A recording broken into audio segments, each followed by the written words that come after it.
Salam, hər vaxtınız xeyir olsun. Bugün mən sizə ümumi sınaq 9-un izahını verəcəm. Deməli, birinci suala baxırıq. Müəllim müşahidə edir ki, bir şagird son zamanlar dərsə gecikir, dərsə hazırlıqsız gəlir, eyni zamanda yoldaşları ilə də əvvəlki kimi ünsiyyət qurmur. Belə olduğu halda müəllim şagirdin narahatçılığının səbəbini və problemin dəstək nümayiş etmək üçün necə yanaşa bilər?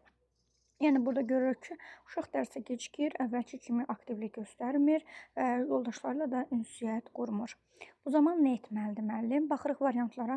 Valideynlə əlaqə saxlayaraq məlumat verməli, şagirdin narahatçılıq səbəbini öyrənməli və ona dəstək istəməli. Bu düzgün yanaşma deyil, çünki birbaşa valideynlə əlaqə saxlamaq, uşağın problemini müəyyən etmədən, uşağın yəni bu cür səbəblərə nədən yarandığını, bu cür halların nədən yarandığını, səbəbinin nə olduğunu ilk öncə biz fərdi danışaraq həll edə bilərik də, müəyyən edə bilərik. Bunu müəyyənləşdirmədən mən necə birbaşa valideynlə danışım, uşağı dinləmədən? Ona görə düzgün yanaşma deyil. B variantında deyir ki, şagirdə yoldaşlarının yanında sən çox məsuliyyətli idin, indi niyə belə oldu deməli və ona motivasiya verməli. Bu motivasiya verməyəcək, çünki yəni mən yenə deyirəm, uşağın biz problemini bilmədən, hə sən əvvəl belə idin, indi nə oldu sənə demək yox. Onunla danışaraq bu problemin həllini bilmək lazımdır. C variantında deyir ki, şagirdin tapşırıqlarını hər gün yoxlamalı, lazım gəlsə əlavə tapşırıqlar verməli. Bu da düzgün yanaşma deyil ki, yəni mən bununla problemi həll edə bilmərəm. Çünki söhbət yalnız burada tapşırıqların həllindən söhbət getmir. Uşaqda ünsiyyət problemi yaranıb, dərsə gecikir, artıq əvvəlki kimi hazırlıqlı gəlmir. Sonra D-də deyir, məktəb psixoloquna yönəltmək bir müddət dərsə gəlməməsinə icazə verilməli. Yəni dərsə gəlməmək problemin çıxış yolu deyil. Mən özüm problemi dəqiqləşdirmədən birbaşa psixoloqun öhdəliyinə verməyim. Yəni özüm bir səbəbini öyrənmədən birbaşa öhdəliyi psixoloqa yönəltməyim. Yəni bir növ öz işimi başqasının boynuna həvalə etməyim, bir növ başımdan etmək kimi çıxır. Ona görə D variantı da yanaşmaya uyğun gəlmir. Y-də deyir ki, şagirdlə fərdi danışmalı, özünü necə hiss etdiyini soruşmalı, uğur qazana biləcəyi kiçik tapşırıqlar verməli. Bəli, doğru variant Y variantı olacaq. Çünki biz uşaqla fərdi danışmalıyıq. Yəni əvvəlki uğurlarını yenidən bərpa etmək üçün ona motivasiya olsun deyə bacara biləcəyi, öhdəsindən gələ biləcəyi tapşırıqlar vermək, uğurlarını dəstəkləmək. Yəni bu uşağa yenidən motivasiya verə bilər ki, yenidən əvvəlki vəziyyətinə qayıtsın. Məsələn, biz çünki niyə ona kiçik uğurlar edə bilməyəcəyi bir şey versəm, uşaq daha da həvəsdən düşər. Zaten onsuz da həvəsli deyil.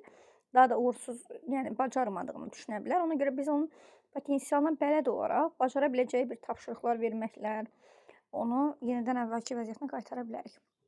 İkinci suala baxırıq. Müəllim şagirdlərə 2 müxtəlif ölçüyə məxsus xalq rəqsi təqdim edir. Şagirdlər rəqslərin xarakterini və ölçüsünü müəyyən etməli, hansı rəqsin bizim rəqslərlə xaraktercə daha uyğunluq təşkil etdiyini müəyyən etməklərini istəyir. Verilən tapşırığa görə taksonomiyanın, biliyin, təfəkkürün növü. Deməli, biz bilirik ki, bir neçə şeyin içindən birini ön plana çəkmək, onların içindən uyğunluğunu seçmək, daha uyğunluğunu müəyyən etmək, yəni bu nə olurdu? Təhlil olurdu. Analiz edirik ki, biz orada təhlil aparırıq ki, görək bu rəqslərin içində, nə çox rəqsin içində hansı daha çox, məsələn, tutaq ki, bizim xalqların rəqsinə uyğunluq təşkil edir. Ona görə burada təhlil etmək olacaq və konseptual bilik olacaq, bilik var. Amma burada B variantı sözün yerinə V düşüb. Siz bunu B kimi başa düşün. B variantı. Üçüncü suala gəlirik. Müəllim şagirdlərə tapşırıq verir. Yaşadığınız ərazidə sorğu keçirin, gündəlik tələbatları üçün maksimum maddi vəsait nə qədər lazım olur və indiki qiymətlərdən razıdırlarmı? Sonra bu sorğunu video çarx edib məktəbin internet səhifəsində paylaşın. Verilən tapşırığa görə inteqrasiyanın növü, sorğu keçiririk yaşadığımız ərazidə, görürsünüz sinifdən çölə çıxırıq, birbaşa həyatla əlaqələndiririk. Çünki biz dedik ki, sinif otağından çıxılırıqsa, ümumiyyətlə sorğu, insanlar arasında sorğu keçiriksə, əlbəttə sinifdə bilirik ki, insanlar yoxdur ki. Ona görə bu fənn üstü olacaq. Amma burada bizi görürsünüz, video çarx da yəni təqdim edirik bir növ internet şəbəkəsində. Burada informatika da əlaqələndirilir. Ona görə fənn üstü və fənlər arası inteqrasiyamız olacaq. Ona görə olacaq C variantı. Sonra 4-cü suala gəlirik. 4-cü sualda deyir ki, müəllim şagirdlərə Qaraca qız baletini keçir. Əsərdəki Qaraca qız obrazını bəyəndiyiniz müsbət və mənfi xüsusiyyətlərini qeyd edin deyir. Aha, Bəyəndiyimiz, söhbət bizim bəyəndiyimizdən gedirsə, burada nə olacaq? Bizim bəyəndiyimizdən gedirsə, burada dəyərləndirmək olacaq və təfəkkürün isə təfəkkürün tənqidi növü olacaq. Çünki biz burada, yenə deyirəm, bizim fikrimizi soruşur, bizim bəyəndiyimiz obrazdan gedir. Çünki insandan insana görə burada bəyənilən obrazlar fərqli ola bilər. Ona görə bizim bəyəndiyimizi dediyinə görə dəyərləndirmək və tənqidi təfəkkür olacaq. 5-ci suala gəlirik. Deməli, burada deyir ki, palıd və şam ağaclarının fərqini müqayisə edib cədvəl çəkin. Bu da çox sadə bir sualdır ki, taksonomiyanın təfəkkürün növünə görə.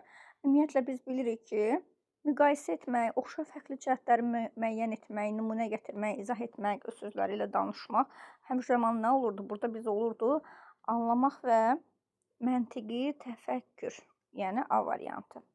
6-cı suala gəlirik. Müəllim, səncə Üzeyir Hacıbəylinin əsərləri müasir gənclər üçün nə dərəcədə maraqlıdır? Cavabınızı izah edin. Deməli, burada baxırıq ki, savadlılıq kompetensiyası mütləq var. Çünki izah etmək, fikrimizi düzgün çatdıra bilməyimiz bizim həmişə nə olurdu? Savadlılıq kompetensiyası, qarşındakını anlamaq, qarşındakının fikrini düzgün çatdıra bilmək, izah edə bilmək. Bu savadlılıq kompetensiyası olurdu. Ona görə biz elə oradan A-B variantını çıxırıq birbaşa. Baxırıq görək taksonomiyamız nə olacaq? Tətbiq ola bilməz. Çünki tətbiqlik burada baxırıq ki, situasiyada tətbiqlik heç bir şey yoxdur. Ona görə cavabımızı izah edirik deyə Y variantı olacaq. Anlamaq və savadlılıq kompetensiyası. 7-ci suala gəlir. Müəllim şagirdlərə əməkdaşlıq bacarığını formalaşdırmaq üçün hansı iş üsulundan istifadə etməsi doğru olmazı seçirik. Əqli hücum olar, çünki əqli hücum bütün siniflə adətən keçirilirdi. Bilirdik ki, birgə keçirilir, hər kəsin fikri mühakimə olunmur, hər kəs öz fikirlərini bildirir, yəni kreativ ideyalarını bildirir. Aksiyon da bütün siniflə keçirilirdi ki, burada komanda var idi. Bir-birinin fikrini dinləmək, hörmətlə yanaşmaq, birinin dediyinin digərinin təkrarlanmaması burada da var. Klasterdə bilirdik ki, hər zaman bütün siniflə keçirilirdi ki, hansı ki, burada diaqnostik qiymətləndirmə kimi də istifadə olunurdu. Uşaqlar öyrəndiklərini, mövcud biliklərini qısa lakonik şəkildə sistemləşdirirdilər. Burada da bütün sinif var. Qartopu da bilirdik ki, fərdi başlayıb, arta gedirdi. Burada ideyalar arta gedirdi ki, fərdi olurdu, sonra cüt, sonra qrup, sonra bütün siniflə yekunlaşırdı. Amma burada sinkveyn var. Biz sinkveyni bilirik ki, sinkveyn hər zaman demişik ki, nə olur? Bir dəqiqə. Hər zaman sinkveyn fərdi keçirilirdi müəllimlər. Ona görə sinkveyn, yəni burada uşaqlarda əməkdaşlıq bacarığını inkişaf etdirə bilməz. Sonra 8-ci sual gəlir. Şagird summativdən aşağı qiymət aldığı üçün yoldaşları tərəfindən lağa qoyulur. Müəllim dəstəkləyir. Müəllim dəstəkləyici mühit qorumaq məqsədi ilə hansı addım ata bilər? Aha. Deməli, müdaxilə etmədən şagirdlərin səhvlərini özlərinin anlamasını, öz səhvlərini anlamaqlarını gözləməlidir. Bu düzgün yanaşma deyil. Çünki mən görürəm uşağı lağa qoyurlar, o uşaq pis olursa, mən gözləsəm ki, vəziyyət nə vaxt bərpa olunacaq. Bəlkə uşaqlar bunu çox gec qavrayacaqlar, gec anlayacaqlar səhvlərini. O zaman bu uşağa axı biz bir növ bullying edilir, uşağa təsir edir, uşağa qapalı düşüncəyə keçirir, ona görə olmaz. Sonra sinifdə empatiya hisslərini aşılayan söhbət aparılmalı, münasibətlərin müsbətə yönümündə qurulmalıdır. Bu doğru variant ola bilər. Sonra C-yə baxırıq, lağ edən şagirdləri cəzalandırılmalıdır ki, səhvlərini anlasın, cəza olmaz. Valideynlərlə danışaraq aparıb bu problemin bildiyi. Bu düzgün deyil. Çünki biz ümumiyyətlə sinifdə olan kiçik bir nüanslar, hadisələrə görə valideynə müraciət etmək müəllimin bir növ idarəçiliyinin zəif olduğunu göstərir. Ona görə bu düzgün yanaşma deyil. Sonra konfidensiallığı qorumaq məqsədi ilə hər kəsin summativ nəticəsini məktəbli kitabçasına yazmaq. Bu da düzgün deyil. Bir növ gizlədirik. Bu nə dərəcədə düzgündür? Yəni, axı biz uşaqlara başa salmarıq bu hərəkətin yanlış olduğunu. Ki, yəni kimisə insan uğur da qazana bilər, uğur qazanmaya da bilər, zəif də nəticə göstərə bilər, güclü də ola bilər. Bu zaman gülmək yox, bunu normal qarşılamaq olar. Yəni, ona görə, yəni bu hər kəsin başına gələ bilər, onu başa salmalıyıq, empatiya qurdurmalıyıq. Ona görə doğru variantımız B olacaq, yəni digər variantları uyğunluq yoxdur. 9-cu suala gəlir. Hansı iş üsulu haqqında fikir verilib? Hansı iş üsulu haqqında fikir verilib? Deməli, suallar əsasında problemin həllinə yönəlmək, problemi həll etmək olar. Sonra, bütün sinifi aktiv vəziyyətə gətirən interaktiv iş üsuludur. Bu bilirdik ki biz hansı idi? Bu deməli demişdik ki klasterdir. Amma ki baxırıq ki burada klaster yoxdur. Müxtəlif fikirlər söylənir, heç kimin fikri mühakimə olunmurdu. Bu hansı idi? Heç kimin fikri mühakimə olunmayan qərarlar, daha doğrusu əqli hücum beyin əmləsi idi ki, baxırıq ki variantlar içində əqli hücum da yoxdur. Oxuduqlarını lakonik ifadə etmək bacarığı tələb edir. Oxuduqlarını lakonik ifadə edən hansı idi? Ya deyirdik ki, deməli oxuduqlarını edən Sinkveyn idi ki, hansı ki variantda da Sinkveyn yoxdur. Bu üsulunda hər bir neçə dəqiqədən bir şagirdlərin sayı 2 dəfə arta-arta davam edir. Bu qartopu və ya deməli düşüncüləş paylaş ola bilər. Baxırıq ki, variantlar içində nə var? Qartopu var. Ona görə doğru variantımız qartopudur. Sonra müəllim cari planlaşdırma zamanı əsasən nəyə diqqət yetirməlidir? Dərslikdəki mövzuya yox, metodik vəsaitə yox, şagirdlərin bilik bacarıq səviyyəsinə yox, sinif üzrə alt standarta. Çünki əsas standarta əsasən biz dərsi reallaşdırırıq. Dövlətin bizim qarşımıza qoyduğu standartları reallaşdırmağa xidmət edir müəllimin cari planlaması. Yəni biz hər dərs bir standartı reallaşdırmağa çalışırıq. Ona görə əsas müəllimin diqqət yetirdiyi məqam alt standartın reallaşmasıdır. 11-ci suala gəlirik. Hansı yanaşma skafolding deyil? Deməli, şagird məsələ həllində çətinlik çəkdiyi üçün müəllim şərti izah edir, eyni səviyyədə məsələ həllində nümunə göstərir. Bəli, bu olar. Sonra, dərsin əvvəlində müəllim şagirdləri qiymətləndirmə rubrikləri ilə tanış edir və onların bunun anlamasını yoxlayır. Bu da olar, çünki müəllim burada skafoldingli edir, uşaqların yəni bir növ yoxlayır. Müəllim mürəkkəb sözlərin yazdığı iş üçün şagirdlərə orfoqrafi lüğətindən istifadə etməyi izah edir. Bu da görürsünüz, skafoldingliyi var, çünki müəllim istiqamət verir. Tapşırığın şərtini anlamaqda çətinlik çəkən şagird də yoldaşının kömək etməsini istəyir. Burada müəllim skafoldingliyi etmədi, deyir yoldaşın sənə kömək etsin. Biz axı deyirik skafoldinglik nədir? İstiqamət verən, uşağa bir növ müvəqqəti körpü rolunda olan, dəstək olan müəllim. Ona görə D variantı skafoldinglik deyil. 13-cü sualda bunlardan biri diaqnostik qiymətləndirmə üsulu deyil. Deməli, test tapşırığı olar, bəli, çünki demişdik test tapşırığı veririk. Hansı ki, məsələn, orada bal olmurdu, qiymətli olmurdu, amma testlə neçə səhv, neçə düz olduğunu yoxlayırdıq. Müşahidə üsulu ola bilər, bəli, müşahidə edirəm, uşaqları görürəm ki, nə dərəcədə bilirlər, kimin harada səhv çətinliyi var, hansı mövzularda. Tapşırıq vermək, bəli, tapşırıq da verə bilərik. Qarşılıqlı qiymətləndirmə və müzakirə. Bax, qarşılıqlı qiymətləndirmə yoxdur. Niyə görə yoxdur? Qarşılıqlı qiymətləndirmə hansı qiymətləndirmədə var idi? Uşaqlar bir-birlərini qiymətləndirə bilərdilər. Bu, formativ qiymətləndirməyə aiddir. Bir dənə formativdə var ki, uşaqlar qarşılıqlı şəkildə bir-birlərini qiymətləndirə bilərlər. Ona görə elə yanlış cavabımız olacaq D variantı. 13. Müəllim tarixi şəxsiyyət Səfəvilər dövlətinin qurucusu Xətai haqqında hekayə qurmağı tapşırır. Aha, burada da bizdən inteqrasiya soruşur. Əlbəttə ki, burada nə olacaq? Fənlər arası yalnız. Çünki tarixi şəxsiyyət Səfəvilərin quruluşu, yəni belə deyək də Xətaidən söhbət gedir, Səfəvilər dövlətindən söhbət gedir, tarixi şəxsiyyət kimi. Hekayə qururuqsa burada ədəbiyyatla əlaqələndiririk. Ona görə fənlər arası inteqrasiya. Effektiv rəyi müəyyən edin. Deməli, əhsən, cavabların akademik cəhətdən yaxşı əsaslandırırsan, lakin həyatdan nümunə gətirməkdə çətinlik çəkirsən. Çalış ki, oxuduğun informasiyonu həyatla əlaqələndirəsən, onda daha yaxşı nəticələr əldə edə bilərsən. Elə doğru variantımız A uyğundur, amma yenə də digər variantlara da baxırıq. Afərin, suala ən doğru cavabı sən verdin. Verdiyin cavab anlayışlı və ətraflı idi. Sinif yoldaşlarının üçün də faydalı idi. Ən doğru cavabı sən verdin, olmaz. Bu emosiyalara yönəlik rəydir. Biz demişdik ki, emosiyalara yönəlik rəy vermək olmaz. Ən yaxşı sən cavab verdin, ən yaxşısı sən də etdin, olmaz.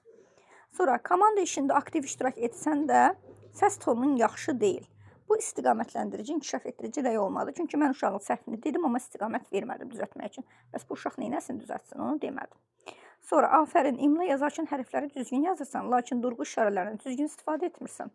Yenə də, müəllim uşağa rəyi həssaslıqla versə də, səhvini vurğulasa da, amma ona inkişaf etdirici etmədi, istiqamətləndirmədi ki, nə etsin ki, bu uşaq düzəltsin səhvini. Ona görə də doğru variantımız A variantı. Hansı açıq sualdır? 15-ci sualdayıq. Deməli, açıq sual demişdik, necə sualdır? Şəxsdən şəxsə görə cavabı dəyişən, yəni hər kəsin fərqli cavab verə biləcəyi bir konkret cavab olmayan suallara deyilirdi.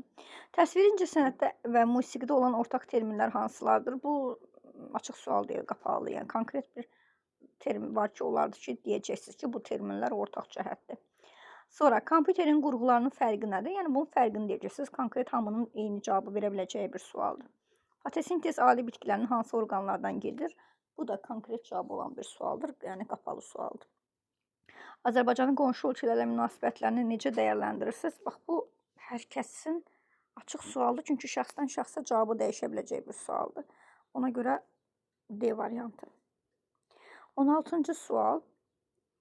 Deməli, şagird tapşırığı yazan zaman çətinlik çəkir. Müəllim yaxınlaşaraq istiqamət verir. Bu fikir Robert Gagne'nin öyrənmənin şərtləri nəzəriyyəsinə görə hansı mərhələyə aiddir? Robert Gagne'yə görə demişdik ki, o öyrənmənin 9 dənə mərhələsi var idi. O deyirdi ki, yəni uşağa nə öyrətmək yox, necə öyrətmək önəmlidir. Artıq biz istiqamət veririksə, bu nə idi? Tapşırığı yazan zaman. Əks əlaqə. Bu əks əlaqə idi. 17-ci sual. 1. Şahmat dama oyunları, tapmaca tapılması, puzzle yığılması bu cür fəaliyyəti sevir. Aha. Sonra söz oyunları, hekayə, mühazirə kimi fəaliyyətləri sevir. Yuxarıda verilən fikirlər Garnier'in çoxnövlü intellekt tipinə görə hansı mərhələyə aiddir? Robert Garnier'ə görə də demişdik ki, öyrənmənin müxtəlif tipləri var. İntellekt tipləri demişdik ki, müxtəlifdir. Aha, şahmat dama oynamağı sevənlər kimlər idi? Məntiq riyazi intellektlər əlbəttə ki. Söz oyunu, hekayə, mühazirə, yəni danışaraq öyrənməyi sevənlər isə verbal lingvistiklərdir ki, bu da bizim B variantımız olacaq. 18. Aşağıdakı fikirlərdən hansı müəllimin sinifə qoyduğu prosedurdur? Əlinizi qaldırın, müəllimin işarəsini gözləyin, icazə verən zaman sualınızı verin. Elə baxırıq ki, A variantında görürsünüz prosedur var.